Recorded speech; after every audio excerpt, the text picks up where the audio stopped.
Hi, we're ready for Chapter 12 of A Day of Rest by Edna Creekmore Carmen.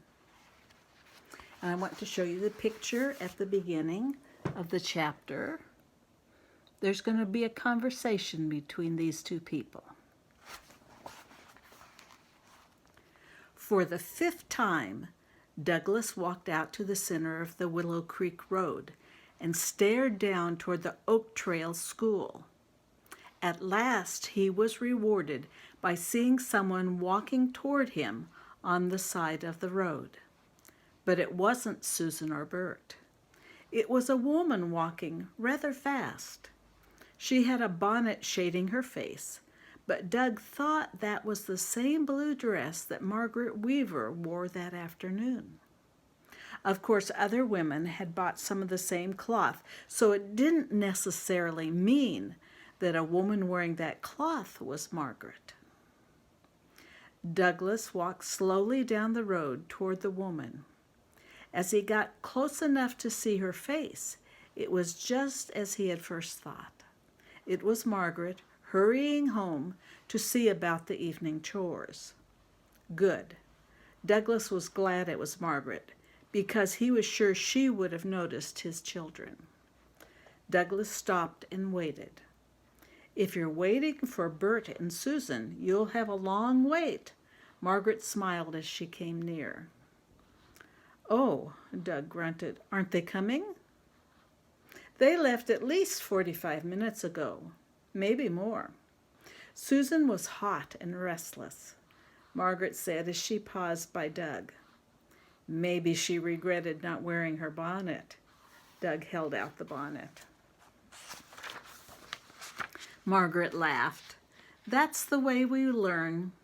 She may be regretting the shoes by now since Bert took her through the cornfield rather than coming back by the road. So that's the reason I missed them. They're probably at home by now. There's no point in my waiting here. I might as well walk back with you, if you don't mind.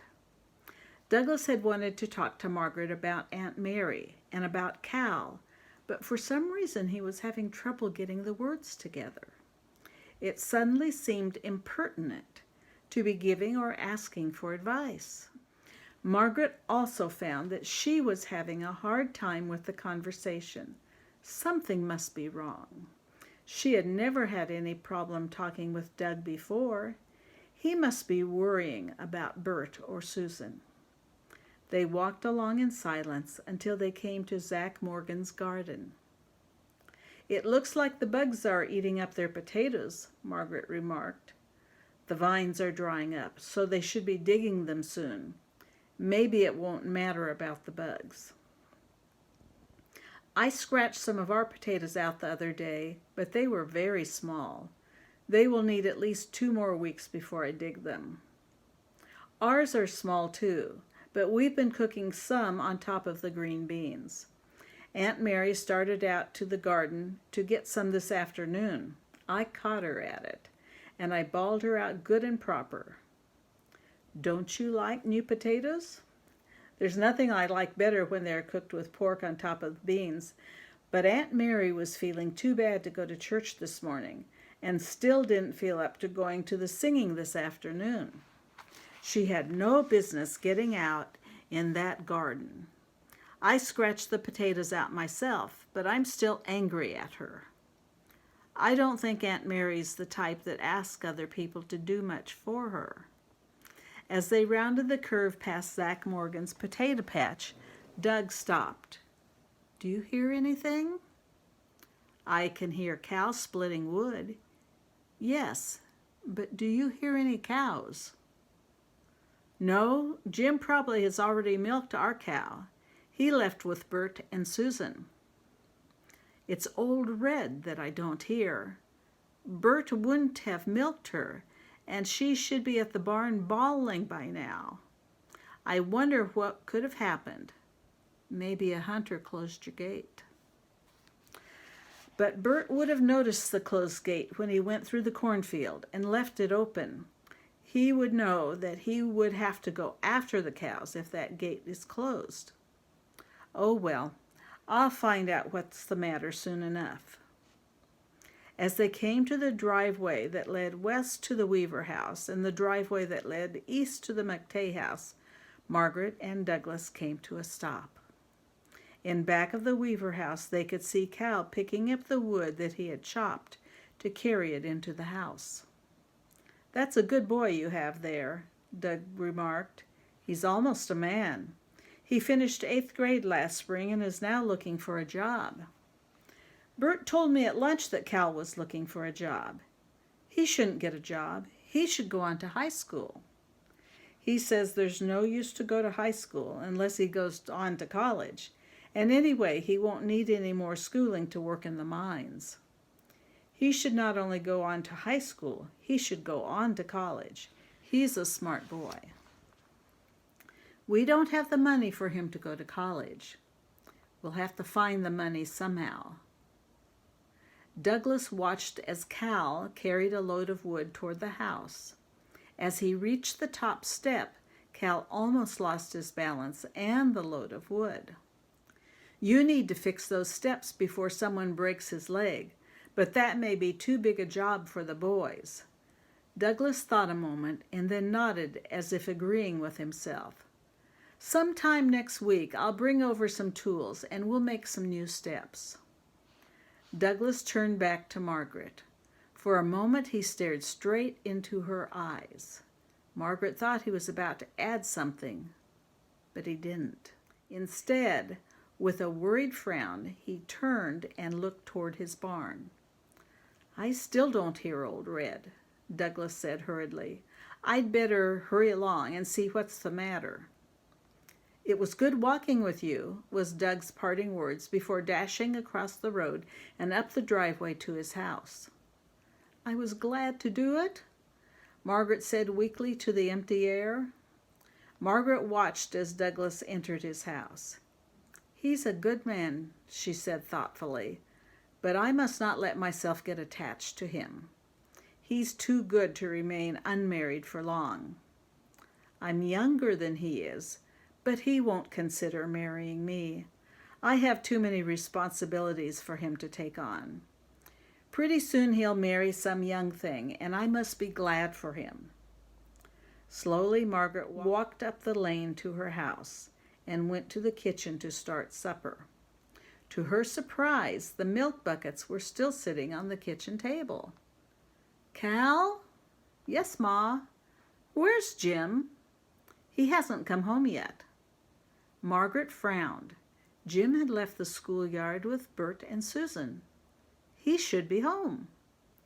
Margaret changed to an old dress and old shoes and picked up the milk bucket and started to the barn.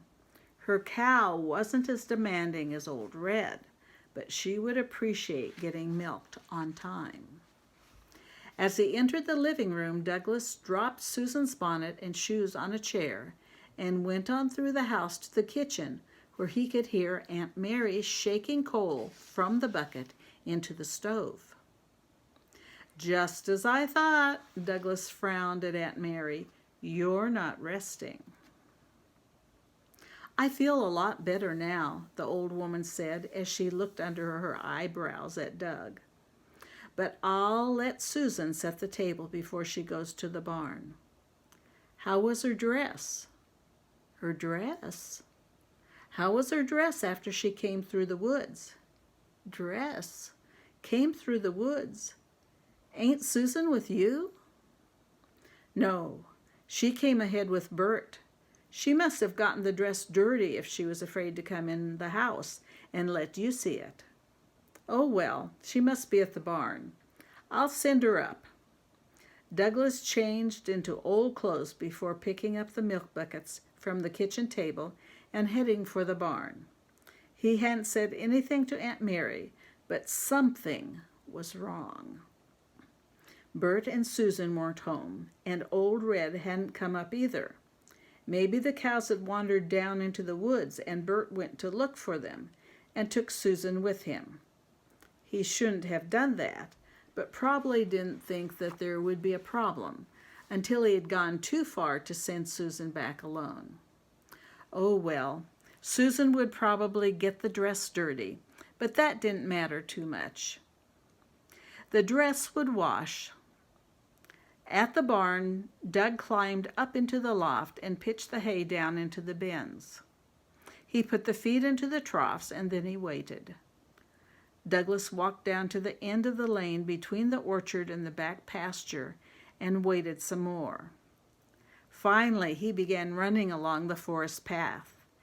He would have to go to the cornfield before he could find out what had happened.